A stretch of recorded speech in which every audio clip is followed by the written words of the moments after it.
watch him win that Grammy next year, 2020. We going up. We winning that. Yes. Cuffing season. Get those tickets. He will be in y'all city. You feel me? Season. Yeah. Full up for no reason. Yeah. All these niggas trying to fuck, but I just want all these niggas trying to fuck, but I just want your energy.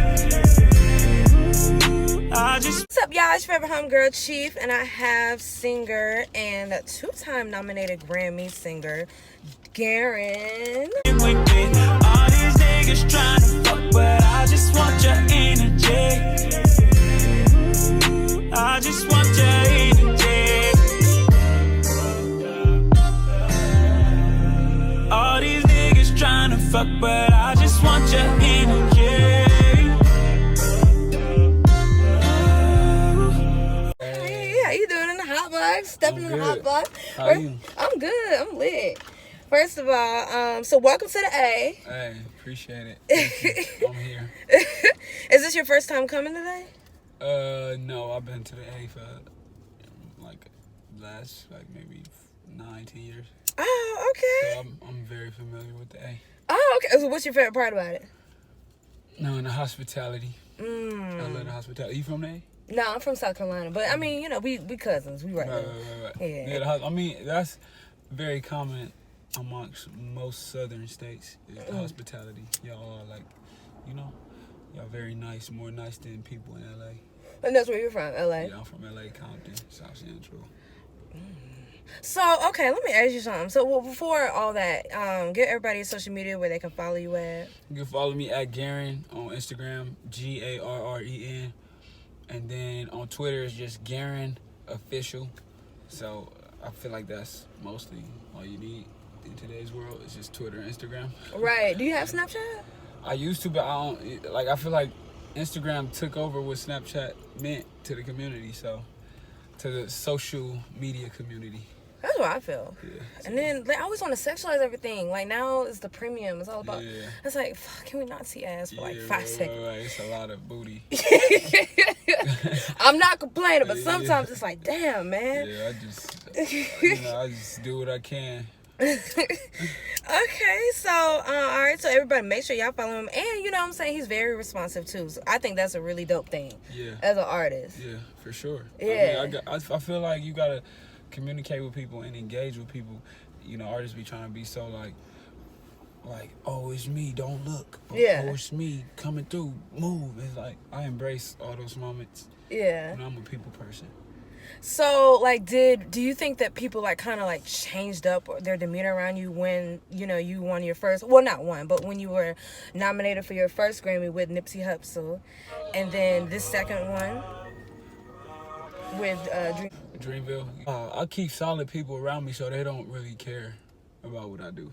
Really? Not, like, in a bad way. Like, they appreciate, support me, but, like, my homies not, like, they not, like, people who like, you know what I mean? They not like thirsty people. My family, they don't, like, they happy for me, but it's just like, you know what I mean? You still a person. Like, yeah. So we still be bagging. It ain't like a change. So the people who do, and I do notice those people, I don't really hang with them on an everyday basis, so I just notice it and keep it pushing. Okay. And so you're on tour with Eric Bellinger, cupping season.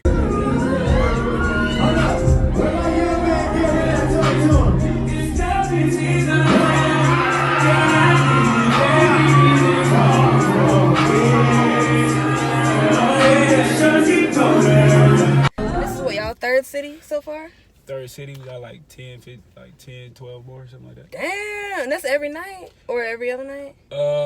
We had 2 in a row, then we had an off day yesterday, and then today we got the next 5 days of shows for me. I picked up another show in Norfolk on the 6th. So it's supposed to be off day on the 6th, but I got my own like headline show in Norfolk, which I didn't know I had a little fan base out there, so I'm grateful for that. Hey, that's what's up. Virginia's lit. Yeah, I heard. Everybody tell me it's military, so it's kind of like a whole bunch of different people. Yeah, if you get a chance, you definitely got to party out there. Oh, okay. Definitely. Okay. I gotta look into that. Do you party? I don't party. Amongst my friends, I do, but I don't like really go out and party. I'll hit the club though. Like, you know what I mean? If I'm in town, I'll hit the club because I tap in with people within the region I'm in. You know what I mean? I'm always trying to see where everybody go to when it's a Tuesday and there's nothing to do. Like, you know what I mean? Well, I'm gonna tell you, it's Wednesday now, but some strip clubs, I learned my hard way. You don't need to go to in Atlanta. Woo, boy. Why you say that? Man, some wooga boogers, dog. Wooga boogers. Wooga boogers. For real, like, that's how you just be like, nah, baby, I'm straight. You got a nah, baby, I'm straight, though. Yeah. That's crazy. And so, okay, so you on tour. So, like, what's the most favorite part you like about touring? What's the least favorite? The most favorite is just being able to clear my mind. I don't really get this much time to like think. So when you're on the road, you really get to think because you're just driving for so long. We driving everywhere, so it's kind of like you just thinking and, you know, reminiscing and thinking about the future, the past, the present, what's next, you know. Excited, but it's still a job. And probably the most thing I hate is I don't really get to sound check that much because so much commotion, but you know, thank God I'm a professional. I just go and do my thing, but I wish I could sound check, see how I would really sound in most cases, but I don't. I'm not complaining, but I just hate it. Yeah. So how do you maintain? So first of all, how many blunts or how would you say? How much weed do you smoke a day? Honestly, I probably smoke. Let's just say I probably smoke like 6 blunts a day, but it's with people. Okay. So it ain't like facing it. I'm never facing a blunt. If it's just me by myself, maybe 2. But like I'll smoke 1.5. I go in increments when it's by myself because I don't care to really just face a blunt because then you just be like that hair rush and stuff. You know? Really? That's my favorite part. Yeah, no, it's good, but like too much of it just be too much. Yeah. I be having to think like 24/7. I don't really got time to be like just stuck. Yeah. So how do you maintain your voice? Because I had DeMar Jackson here a while ago, and like he had these like exercises, like we were like hissing and shit like that, like like had all these like weird different like voice exercises to preserve his voice. I know some exercises. I don't really apply them as much. I kind of trained my voice to be expandable to the point where it could handle me getting high and then singing. Cause I've been doing it for so long. It's not a good thing. I wouldn't promote it or advertise it. But I'm just being truthful with you. Yeah, you know shit. I mean, that's what you do. So, I mean, basically, I just drink tea, a lot of tea before the show. I drink a lot of water. I take shots of apple cider vinegar. I do certain things for my throat, but I don't really, like, do warm-up stuff. You know, my warm-up is praying to God that He allow my gift to flourish when I'm on stage. That's my warm-up. Okay. But I mean, also like my first song is literally a warm-up song.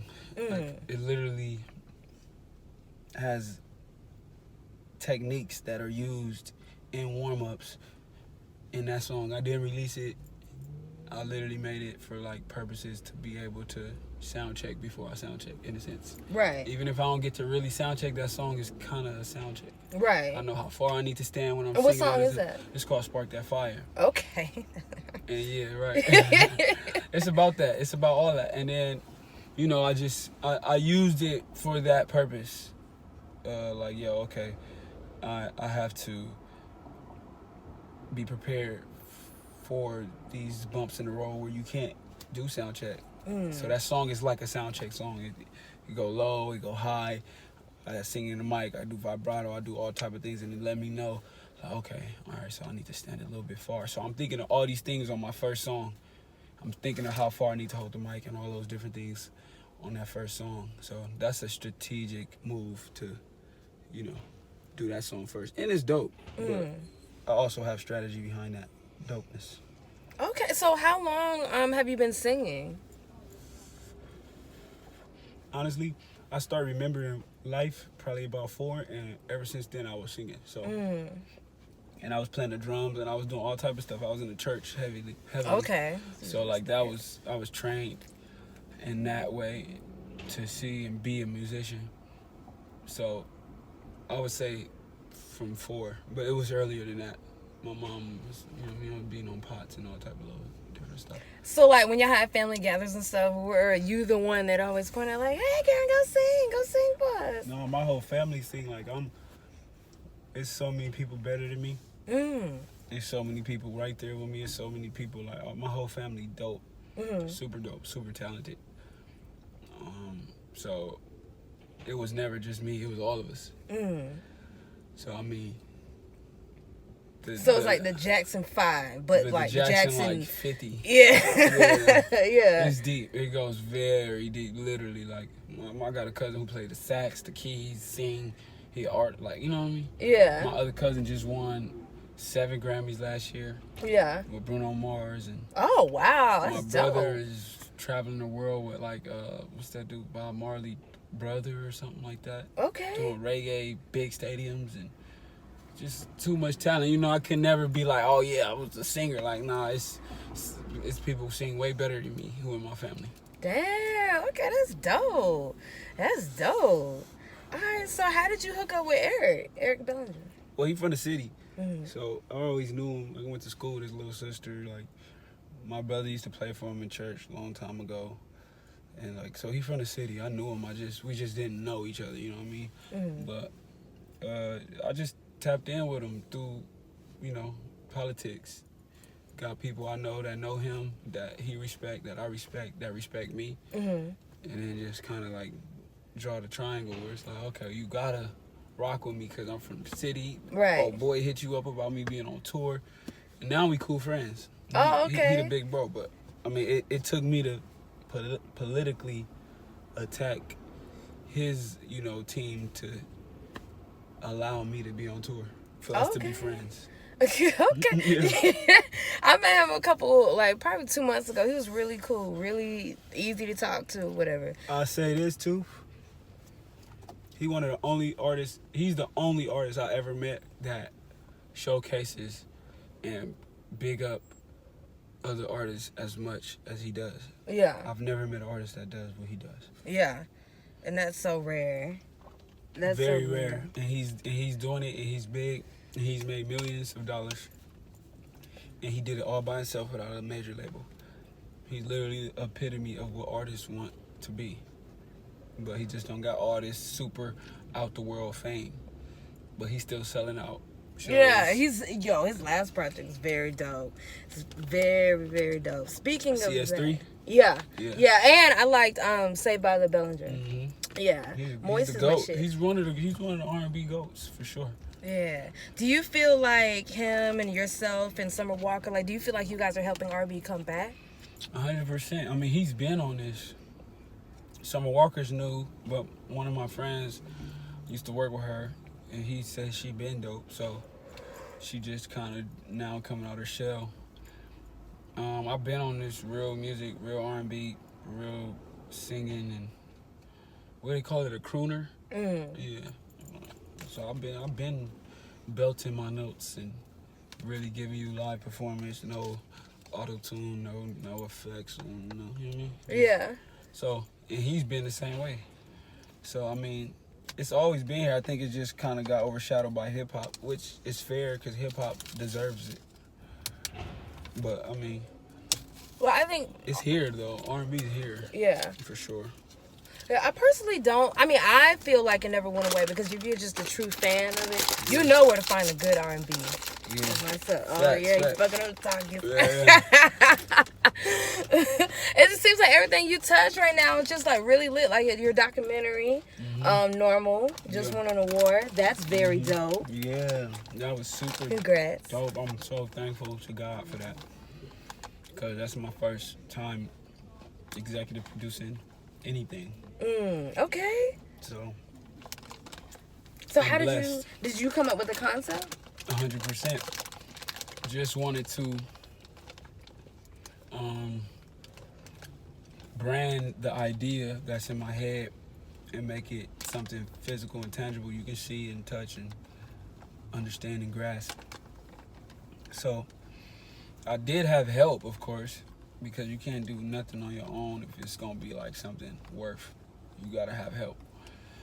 So I had help. I had people who was giving me direction. Like, I tell them the idea and I say this is how I want to go about it. They say, hey, maybe if you go about it like this, or maybe if we shoot it like this, or maybe if we attack this lane as far as what we talking about. It was people in my ear for that, but I definitely was guiding the ship. You know what I'm saying? And for those who don't know what it's about, what's the synopsis of the Normal? So the world has this idea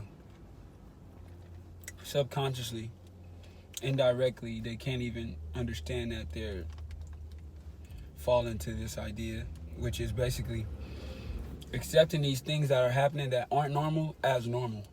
So, you know, the lack of value that women have in music when you hear it is normal. Right. But it's really not normal to me. So my purpose is to redefine, recreate what normal means to the world. And my definition of normal is the ability to be aware enough to love yourself. So all of these decisions that are being made and that's subconsciously stuck in our head is a lack of self-love as a foundation to me. I feel like if we can bring up the value in ourselves, a whole lot of things in the world would change. So instead of like trying to go out and change something, it's like if you just practice more love for yourself, it might actually help others in the world in this one big community that we live in. So it's deep. It's very deep. It comes in many forms. I talk about it with women. I talk about it with gang banging. I talk about it with loyalty between the relationship. Like, it's just a lot of things. It really comes down to choices. And it's a choice to show yourself more love. That's a choice that you have to put effort into. Yes. So it's super conceptual. It's super deep. So it probably went over some people's head, you know, but it's and that's good though. That's good. It gets people to thinking and talking, and like having that real dialogue, especially with the whole mental health. You know what I'm saying? It's becoming more prominent. More awareness is definitely being spread. So like, can people like watch the documentary? It's not out yet, and it already won 2 awards, so that's like crazy. But big. I'm gonna put it out regardless if it get picked up or if Netflix or Amazon or Hulu or somebody pick it up or not.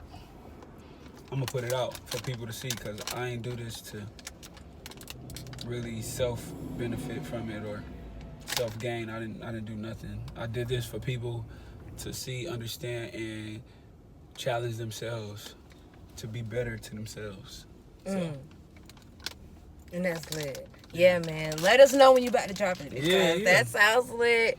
Normal. I think it's something everybody needs to see. Everybody loves realism, like, you know, whether you think it or not. They don't know. They subdued right now by all this fake shit. Yeah. But soon as, you know, niggas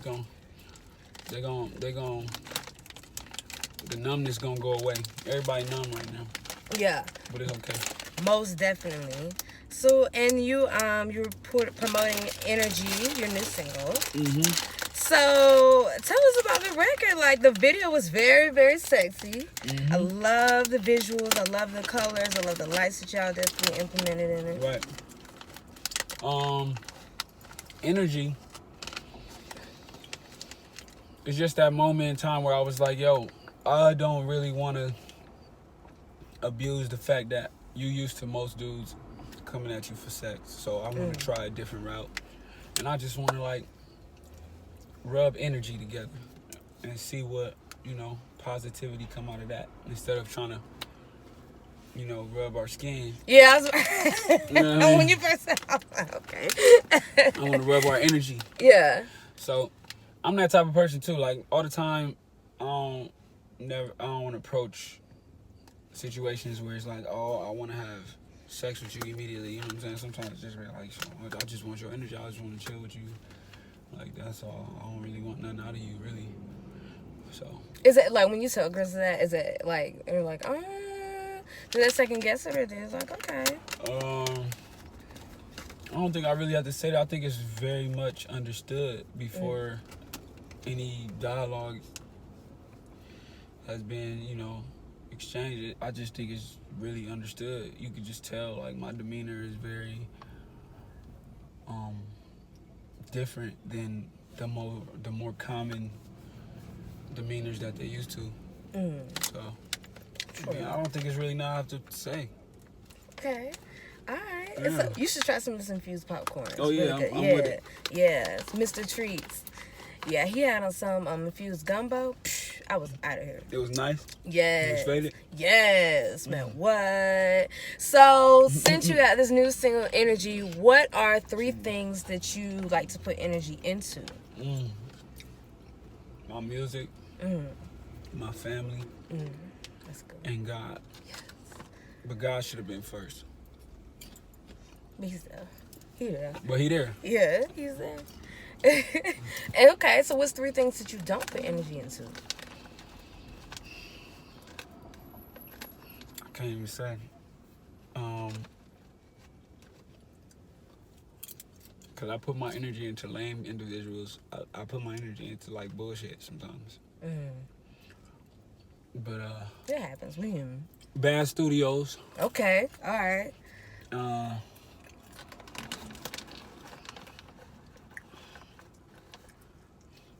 Bad movies. Okay, that's a good one. A bad movie. I barely put my energy into TV in general. Okay, yeah, But same. bad studios, bad movies, and the Clippers. Really? I think they're doing that this year. You don't think so? I'm the Laker fan. Oh, okay. They like our little sons. Okay. All right. So, I didn't even know it was beef, but shit, like I can't even really go for It ain't a hawk. even beef. It's like your little brother just trying to fight you. Right. It's good. Yeah, I'm not trying to I don't know the intake. I don't want to eat too much. Be on stage slow. I feel you. Yeah. It's real cute. Well, I don't know. Yeah. But I'll take them. Yeah. I'll take them, and right after I get off stage, boom. That's yours. They're yours, man. Well, we ain't gonna hold you up. I know you about to get on stage. Yeah. Man, we better get out of here. Thank y'all so much for tuning to Cheap in the Hotbox. Make sure you follow me on IG at They Call Me Cheap. If you like this interview, if you want to comment, say what's up, definitely comment and share. Man, Garren, give everybody Instagram where they can follow you one more time. Hey, follow me at GARREN on Instagram. On Twitter, Garren Official, GARREN Official. I rock with y'all. I rock with her. Right. So you should rock with her too. Hey, Boom. appreciate it. Hey, watch him win that Grammy next year, 2020. We Yeah. going Oh, up. we winning that. Yes. Cuffing season. Get those tickets. He will be in y'all Baby, city. it's You cuffing feel me? season. Yeah. I'm full up for no reason. Yeah. Yeah. All right, man. We out here. Stay high and stay fly. What's up? Bam.